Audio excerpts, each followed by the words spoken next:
If you don't have a green thumb, Lego has the answer for you. This is the Focus Group. It's the savvy side of 9 to 5. Listen. Bueller. Laugh. And learn. Negotiation. This is what you do in business. This is the Focus Group with Tim Bennett. Staunch. And John Nash. Keep your clothes looking neat and clean. We're all business. Except when we're not. Welcome to the Focus Group. John Nash here with my good friend and co-host, Mr. Tim Bennett. Find us here every Wednesday from 1 to 2 p.m. Eastern Standard Time on Facebook Live or YouTube. And of course, focusgroupradio.com is our website, and everything you need to know about us is there, including our partners.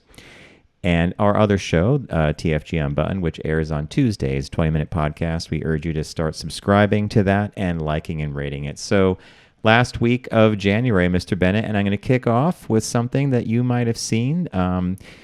In the advertising and marketing world, Super Bowl was, in fact, especially if you're LGBT, the gay Christmas. I mean, because we didn't really watch the game, we watched the ads. But I saw today that Budweiser will not be participating in the Super Bowl. It's the first time in 37 years. Does that sound about right to you? Yeah, I was shocked. I saw that too. I saw that Chipotle is going to go in, which they're also they're surprised profiling me. like some of their farmers or some of their organic sourcing, I think, right? For Chipotle? Yeah. Anyway. Yeah, I was surprised by Budweiser because they were a fixture, as are so many auto brands. It's funny you bring this up because I was also going to mention, so Budweiser's not going in, and I wonder why, because usually they were good for what, 6-8 ads. Usually. One always sort of involved the Clydesdales, and then there was some. They always were sprinkled throughout almost every quarter of the game. So this was a surprise to me.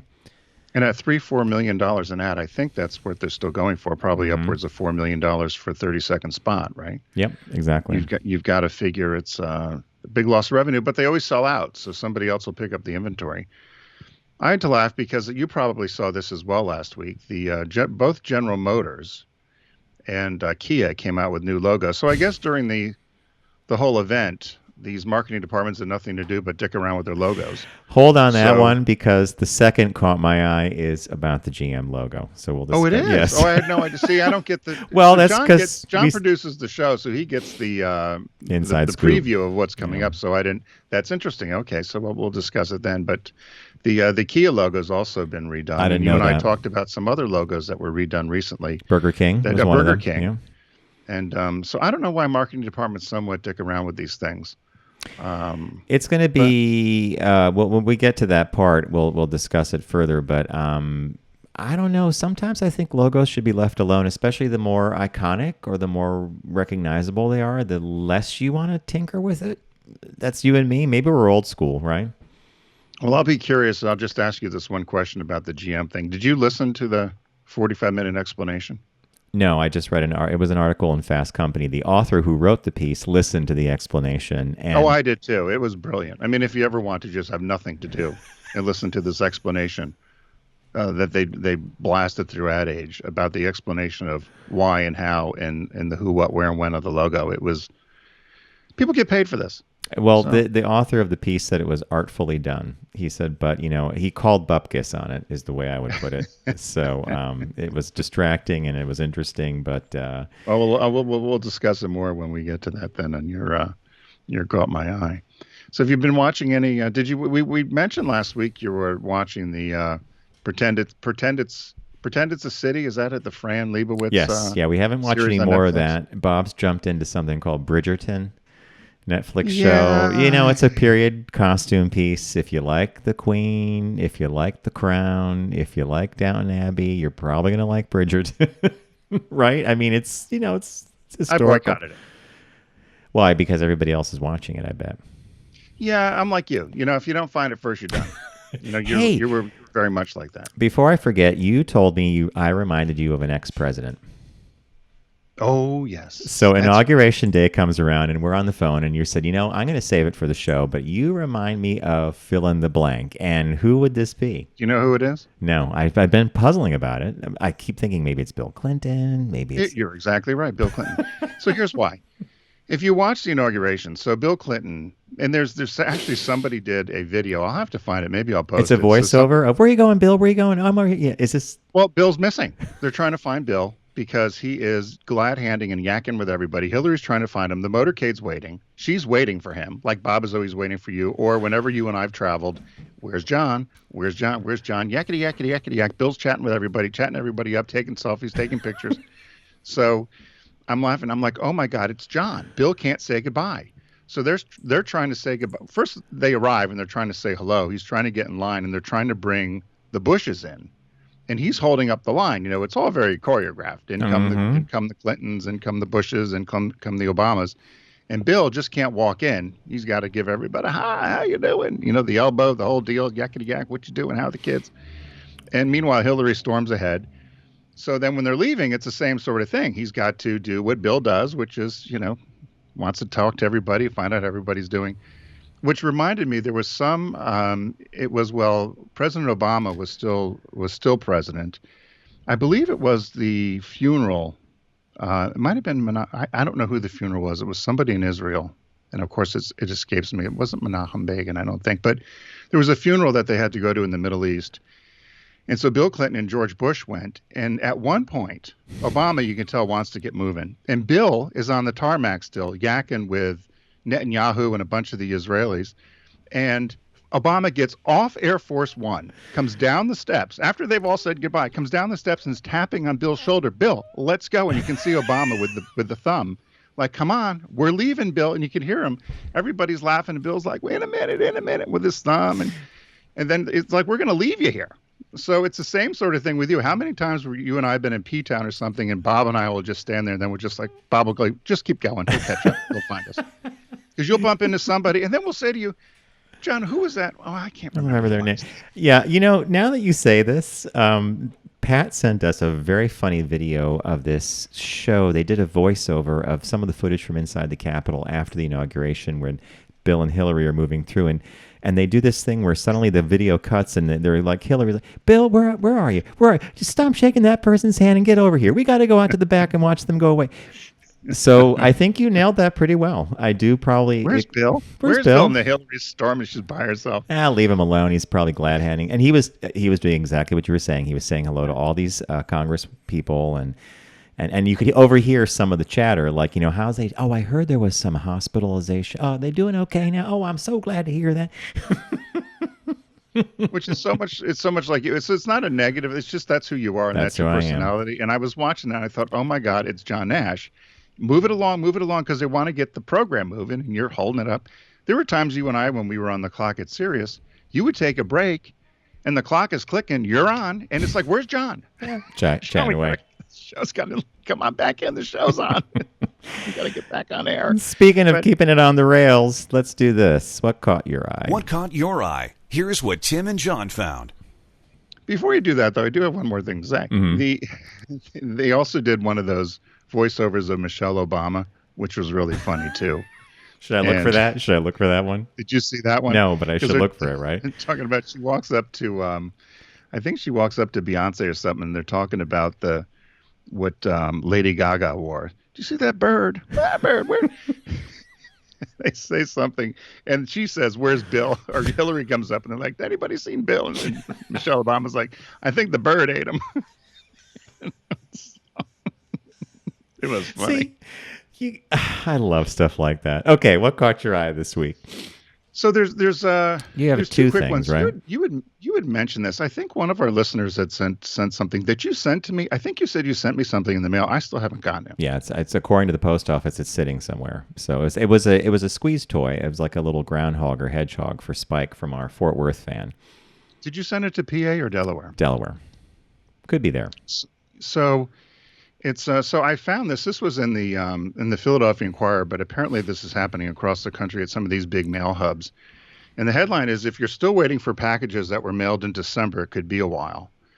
And they said that there is still a backup of at least 6 to 8 weeks for anything that was mailed in December.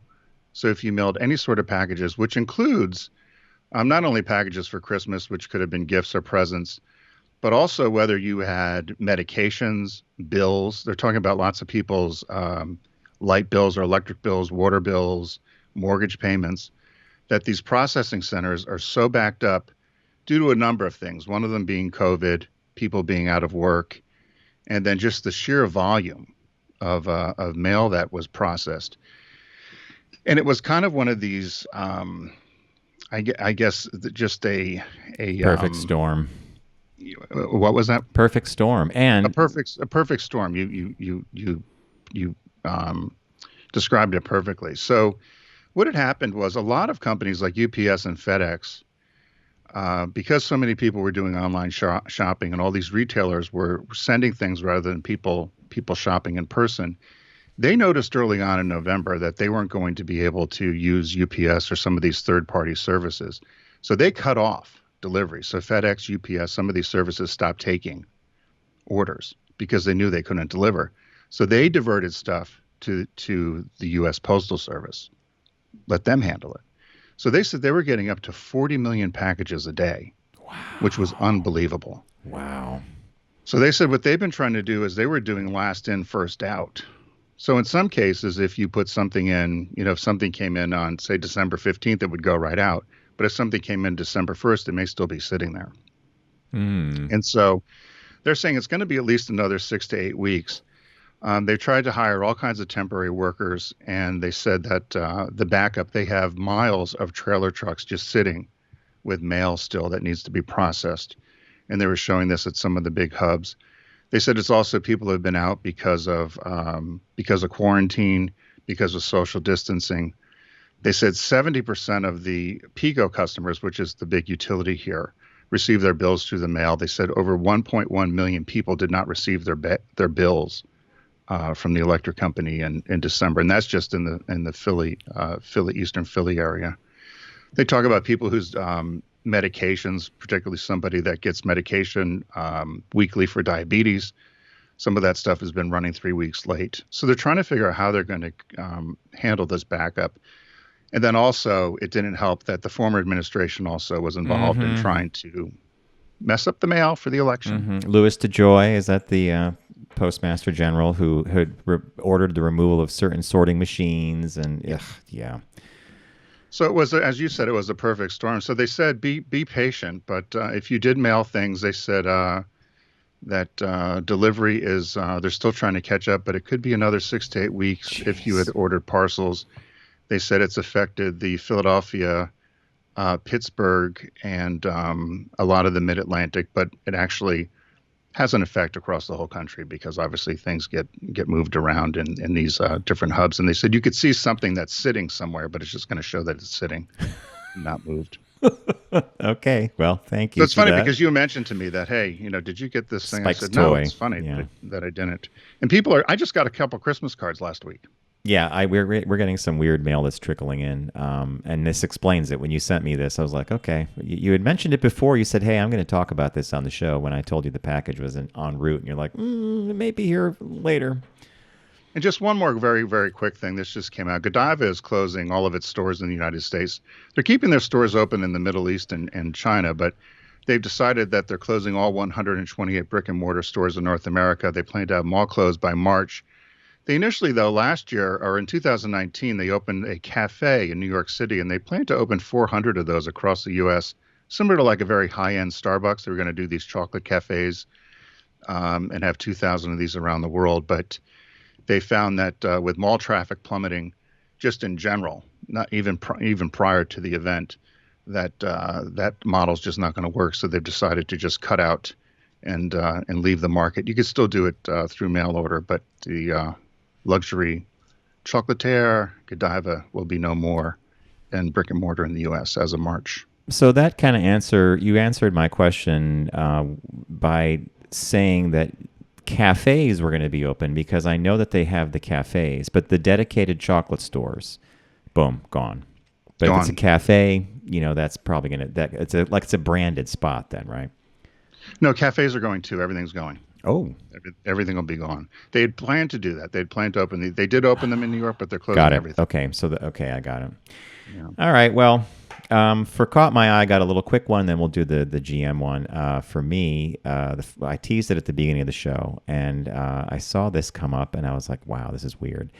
Lego has come out with these sets that you can build plants with. You could do flower arranging and things like that. I love that. It's called Lego's Botanical Collection, and it features sets that let you turn bricks into floral arrangements. One is called the Lego Flower Bouquet, and it includes 756 pieces, which can be customized into roses, daisies, poppies, asters, and snapdragons. The other set that I show here on the screen, if you're watching on YouTube, is something called the Lego Bonsai Tree Kit. And what I love about this is it includes a rectangular pot, a slatted wood-like stand, a bonsai tree, and green leaves. But as summer approaches, you can take the green leaves off and put pink cherry blossoms on. Isn't that kind of clever? Wow. Yeah, that's a really So I don't have a green thumb. Bob does, but I thought these were really clever, and I was going to send a link to this to my sister. She'll probably shoot me because my older sister is a superb flower arranger, and I don't think she's going to like this fake Lego idea at all. But I went on Lego's website. If you're interested in this, folks, Lego Botanicals, keep your eyes peeled because whatever they had in the system originally, it's now sold out. So these are going to be popular. I'm personally going to angle for the bonsai tree. I think that's one of those things you could build and put somewhere and just kind of smile at now and then. I doubt I'll change the leaves from green to pink, but we'll see. So it's Lego Botanicals. And the second thing that caught my eye, which we talked about at the top of the show, was this idea that GM just changed their logo. And Tim is exactly right. There was this huge rollout, and it got distilled down to this author did it in a couple paragraphs. Basically, he's claiming that the GM logo has been retooled to more perfectly align with the company's electric future. Was that what you were getting when you heard the ad week when they rolled it out on that 40-minute video? Yeah, the new head of marketing or the new chief marketing officer or whatever her title is talked about this. And, she went through this huge, well, it was 45 minutes explanation of this new logo. But essentially she said the new one, so if you're watching the video, looks like a wall plug. Mm-hmm. Yeah. And I think this is all based on something called the Ultium platform, meaning they're moving in this direction of electric vehicles, and they want the logo to be more reflective of that. But the author of the piece that I read was basically like, nice way to throw away a lot of brand equity down the drain. And he says, anyone who disagrees needs look no further than the great Tropicana debacle of 2009. Remember when they rebranded and sales dropped like 25% or something? Right. And he said, which is why I'm worried about GM. The company says it's evolving its brand identity as GM transforms itself to deliver on a vision that creates a world with zero crashes, zero emissions, and zero congestion. The thing is, and this is this author who says this, it's doing so with a logo that has zero history, zero trust, and frankly, zero originality. It looks like a bland logo. If I told you it was a logo for a new direct-to-consumer toothbrush brand called Good Morning, would you believe me? And, as harsh as that is, I got to tell you something. The GM logo to me is so recognizable and identifiable. I don't know why they did this. Who internally approved this, do you think? Well, obviously the marketing department decided they needed something to do, and there was a new person that came in. I'm surprised GM is still in business, quite frankly. We do need a vibrant auto industry, but my biggest complaint about GM for a number of years now is there's too many there's too many people that aren't Americans running General Motors, which I think for an American car company, you need to understand the cultures. And it's no different than you wouldn't have a bunch of Americans running a Japanese car company. You can have Americans work there, but you need to have people from the country run the organization. And so that's one of the big issues I have with General Motors. The old logo, as you said, the navy blue is very strong with the white. There's very strong letters, show and command, I think, respect. This new one, I think the colors are weak. I think the small letters are weak, the lowercase letters. I think you almost channeled the author of this piece from Fast Company. He says in another paragraph, a cynic might see this new GM logo as a reflex to the popularity of Tesla, and a desire to not look old, outdated, past it. But there is a way to do that without ditching a century of history, brand trust, and innovation while evoking certain thirstiness for youth. So I think you said it differently, but why throw the baby out with the bathwater? And had you been in that department, would you have greenlit this? I wouldn't have, but I don't understand, companies I don't understand the whole, people want to, Volkswagen just went through and changed their logo last year. Yep. When I was at Subaru, I think when I was there, they went through 3 or 4 different changes into the logo. And I don't know what it is. I don't know if when new chairmen come in, they decide they need to change it. They think they're modernizing something. First of all, the public generally doesn't care. I think the public doesn't care about this, but internally, everybody wants to dick around with these things, and then it'll get changed again. It was no different than you and I were, at an arm's length away. But when they made the big deal about moving Cadillac to New York, Tribeca, right? We had some friends that worked there, and they said, "Don't unpack your boxes," which they were right. They didn't last for a year and a half, and they were back in Michigan because it made 0 sense.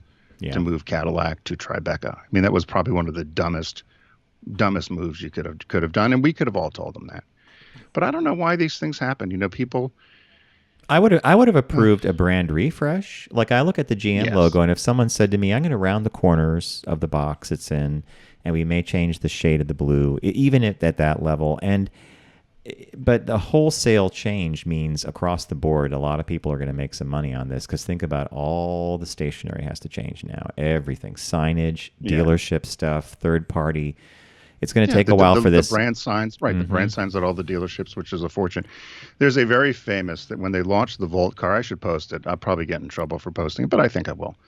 There's a very famous launch of the Volt in Detroit, and they hired this dance troupe to launch the electric car. It's the most cringeworthy, horrible waste of money you can possibly imagine. You'll laugh at it. I'm going to post it. I'll post it at our focus group page. Yeah, you'll scream. You can't believe that this is a world-class car company that launched their electric car with this dance troupe and with the song. And you could hear a pin drop.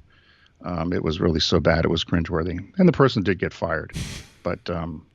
I remember standing there just with my mouth open, like, you got to be kidding me. More money than sense at General Motors. So, hey, we are going to take a quick break. When we come back, we've got 2 shop talks. One of them talks about luck, which we all know, career, you have to have a little bit of luck. And the other one talks about, which was a head scratcher John found about states that are corrupt and states that aren't corrupt. And I think you'll be surprised. So stay with us. We'll be right back after this quick break.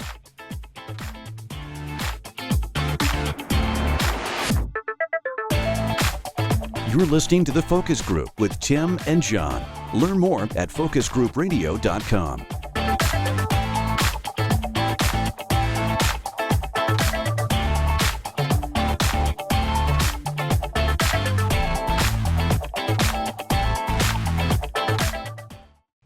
The Focus Group, an entertaining look at the outside of business. For your convenience, listen anytime, anywhere, anyway, anyhow, and on anything. Got it? Head over to focusgroupradio.com and pick your poison. We're all business, except when we're not.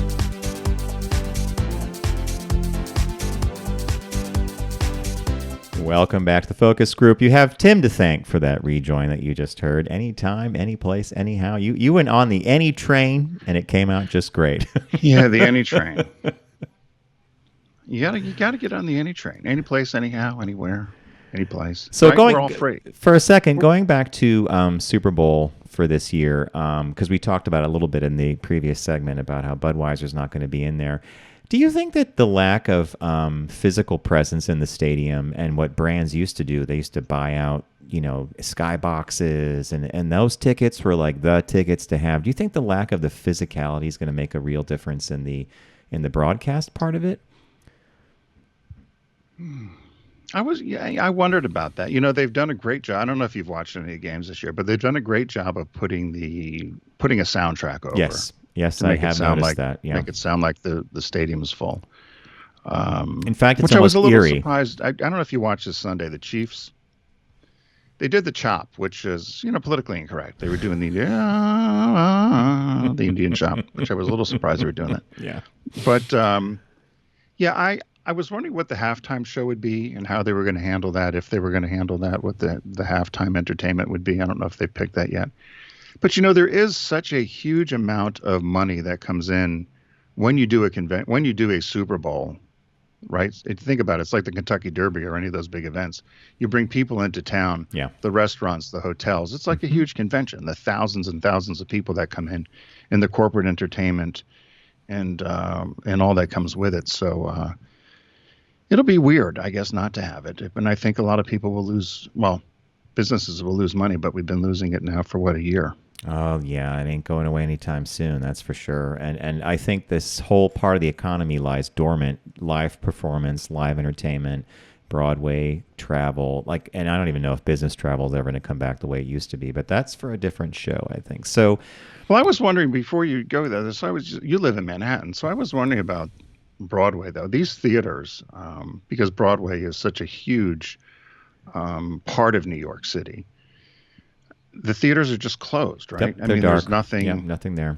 They did a survey recently, the Theater Management Association and I think the Jude Jamson Theater Corps initiated a survey about what would get people back in the seats. Overwhelmingly, for those who attended theater once or twice a year to those who attended as often as they could, 92% said vaccination and a mask, I'll be there.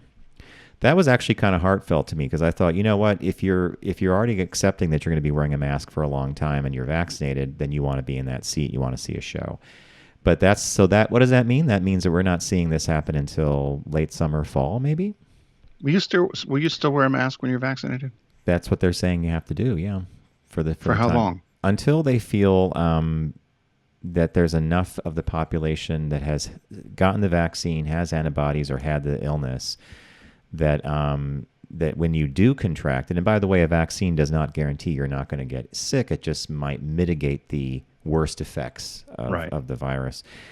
So they, meaning the scientific community and public health officials, think that we're going to be doing the masking probably well into the end of the year, possibly into the new year. But there'll be a point where it's going to start to probably drift away.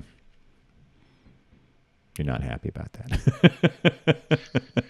Well, when I used to travel to Japan, masks you saw it all the time out of courtesy, particularly if somebody had a cold or somebody, during cold and flu season.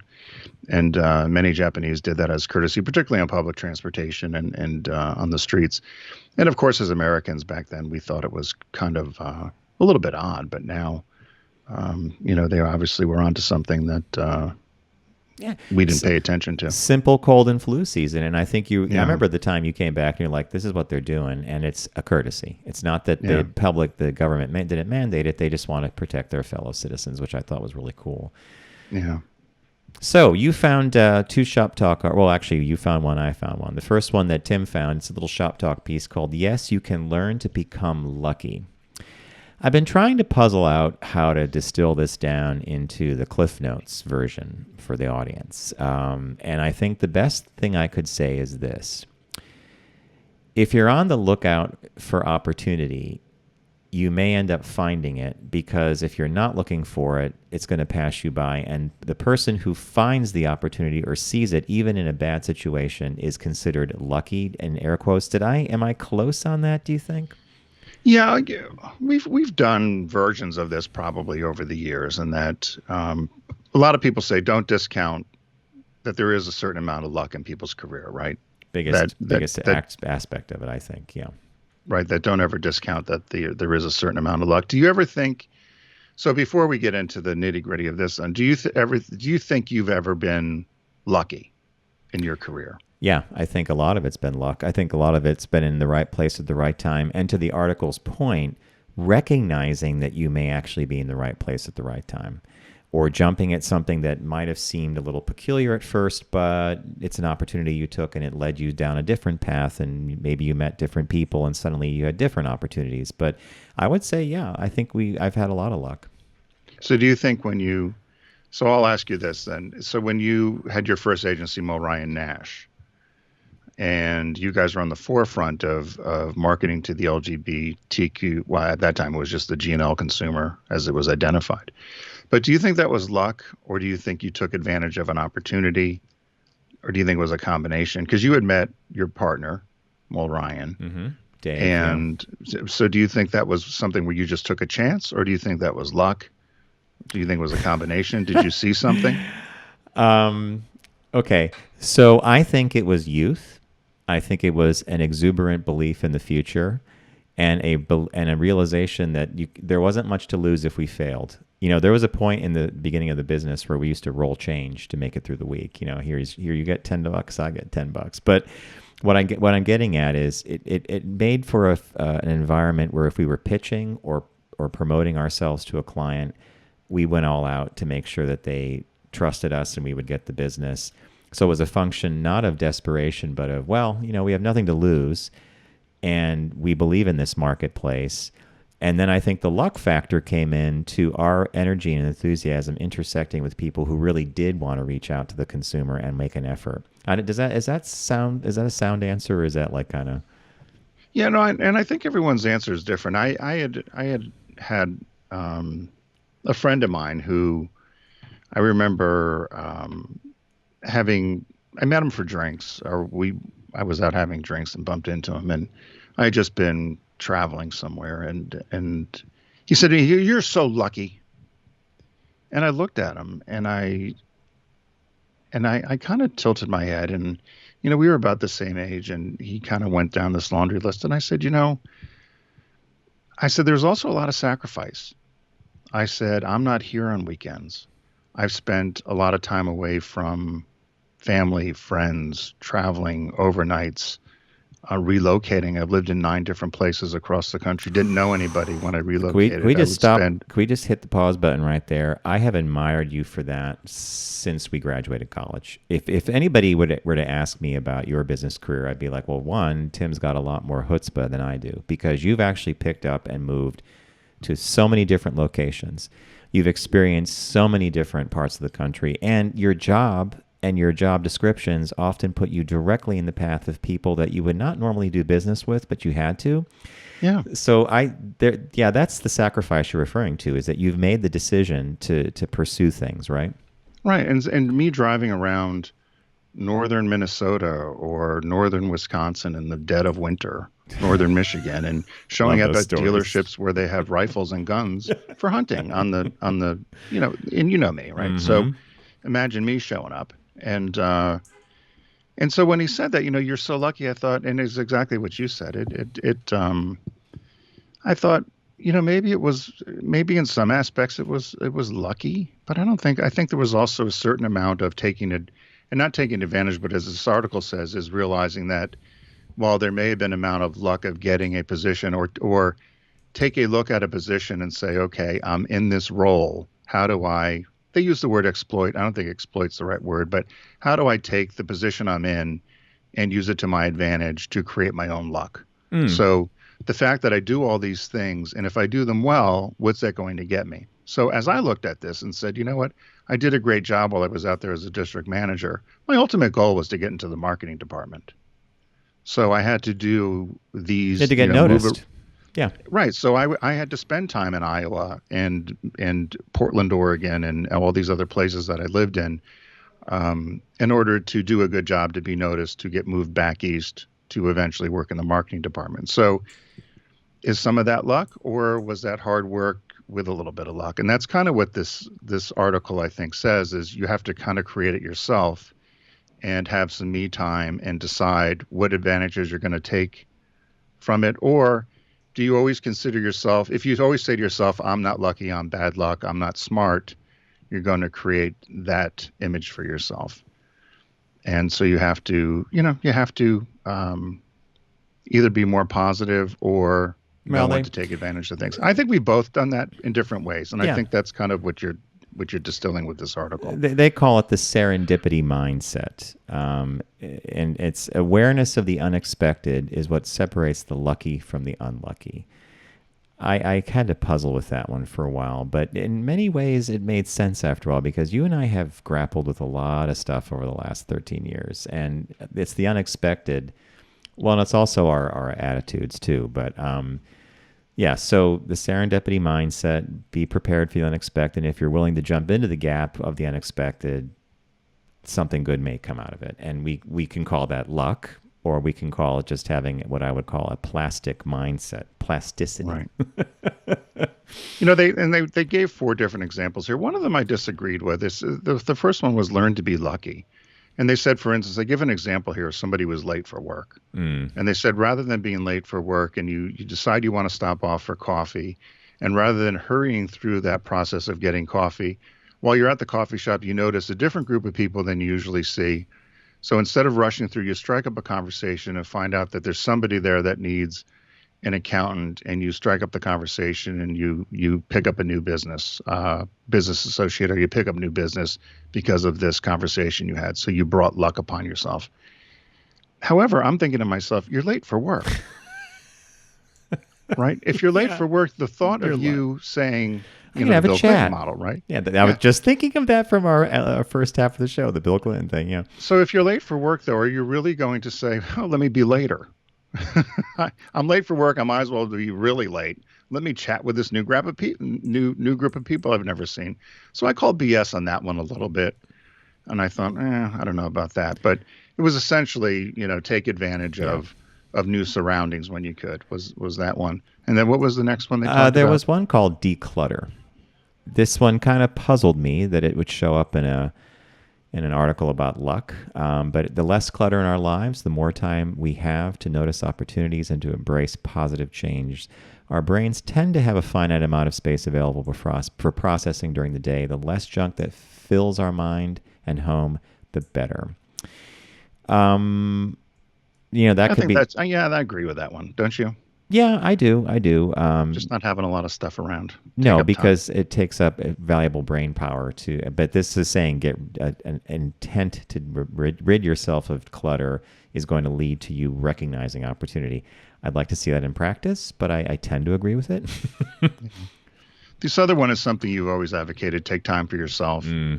And because and what that really means is I think it allows you thought differently. And you say a lot of times your best ideas come either when you're on your bike or you're at the gym or you're in a yoga class or something. And that's how I look at that is take time for yourself. But a lot of your ideas are not going to come all the time behind a desk. And I think that's how I look at that one. So that could help you create luck. And this last one, I do agree with, only because of the way they phrase this. Challenge biases. Ask yourself a question. Why do I believe what I believe? And is there anything that could change my mind? Our biases tend to hold us back with preconceived notions of how things are.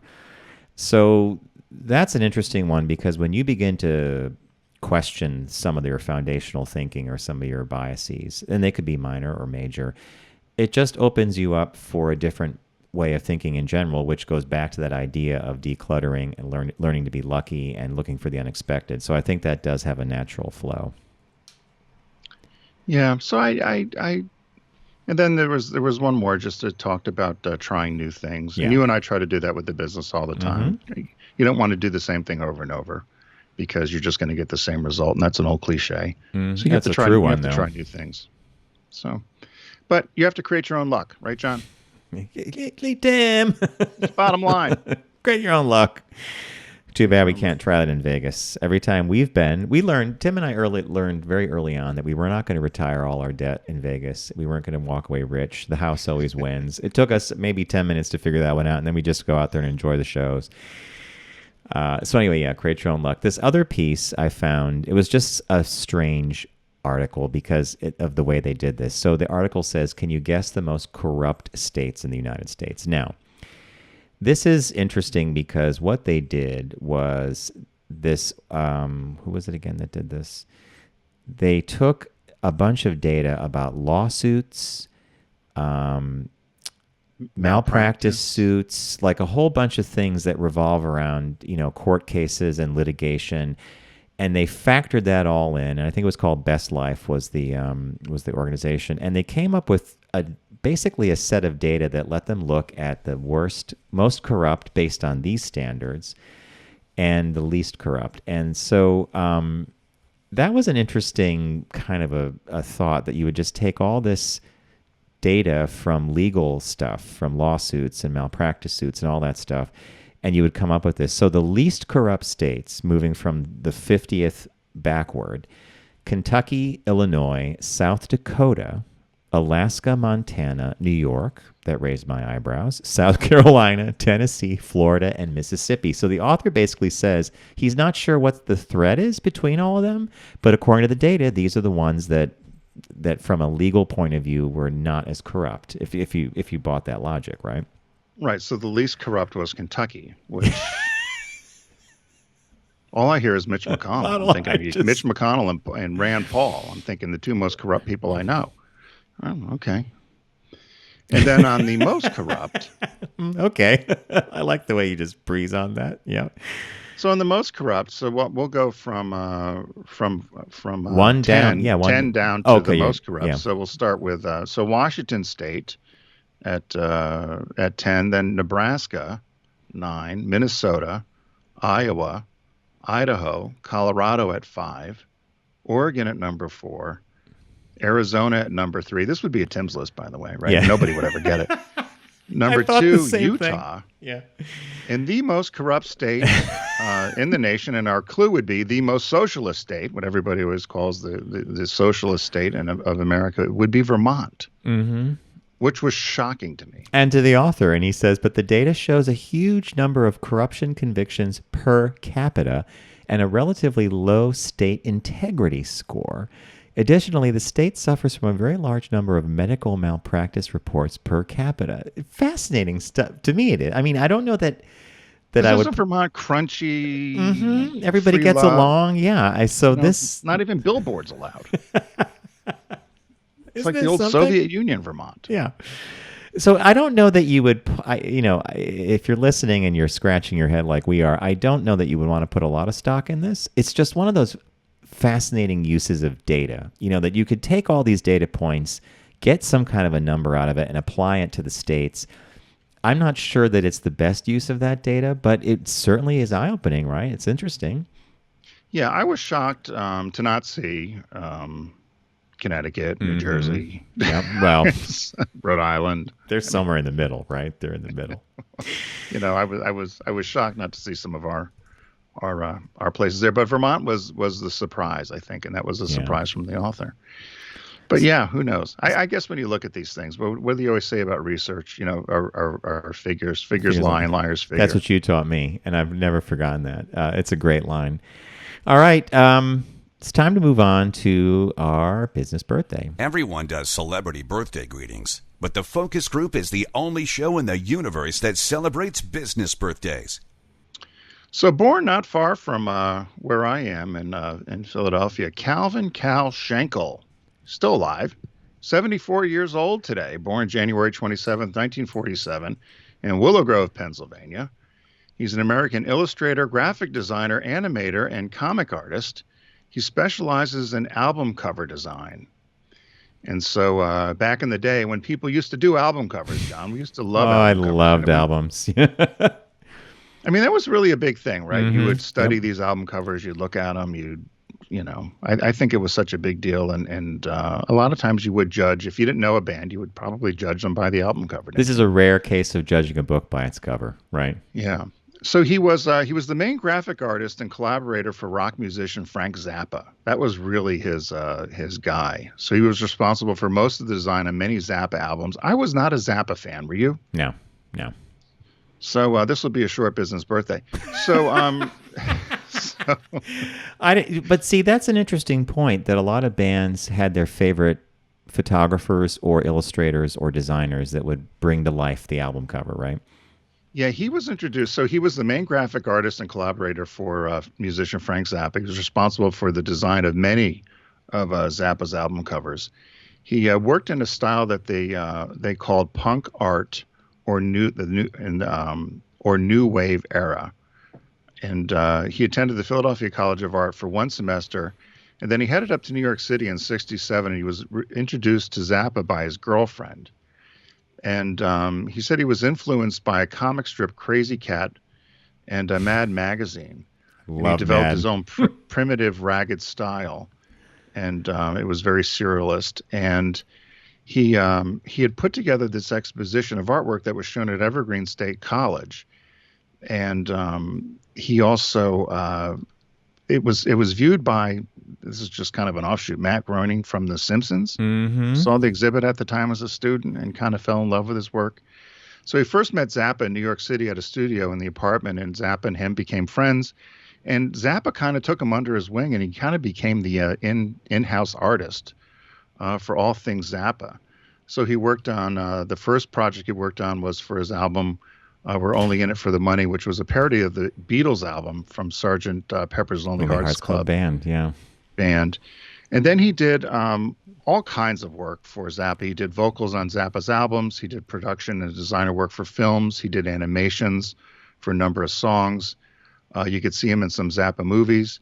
He was inspirations for some title tracks.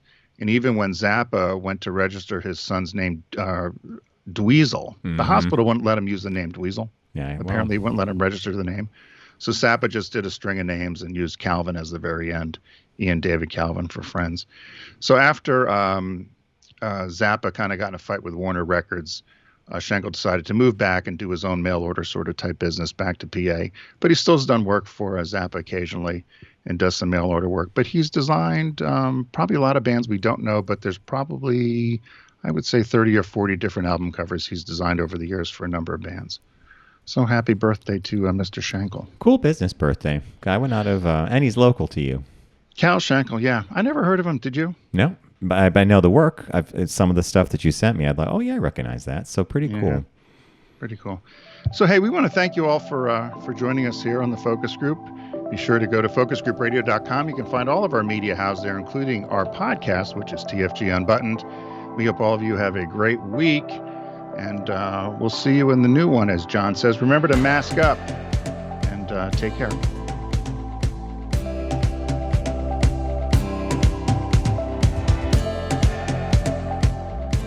It's the Focus Group with Tim Bennett and John Nash. Accessible on all platforms. Subscribe, like, and rate us on your platform of choice. Learn more at focusgroupradio.com.